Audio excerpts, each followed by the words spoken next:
Fiaisearo, da Campagna alla Laguna, Fiaisearo.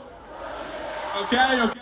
Perfettamente integrati in Veneto, complici forse i giorni trascorsi a Mestre per le prove, i pinguini tattici nucleari hanno confermato le aspettative con uno spettacolo che ha registrato un pubblico di 60.000 persone, giunte addirittura dalla Sicilia per partecipare al Concerto Zero al Parco San Giuliano, dove le telecamere erano vietate, ma i fans hanno documentato i momenti più significativi con i cellulari.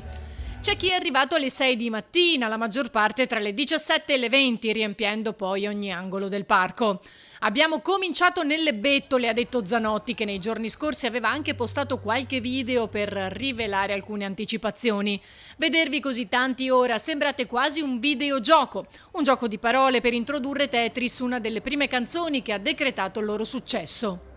Come tutti i grandi cuori, ma i dolori che ho negato, qualche volta tornano fuori. Come gocce nella doccia che trovasse un po' di pace per me.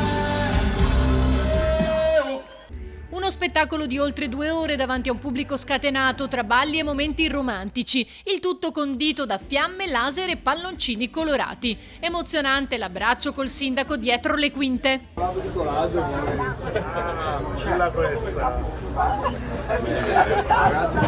Come sempre non è mancata qualche polemica. Questo concerto, ha sottolineato il frontman, qualcuno lo voleva, qualcuno no, ma abbiamo avuto ragione noi. C'è chi dice, una volta c'erano i Pink Floyd, io spero facciate tanti altri eventi così belli con così tante persone, ha concluso.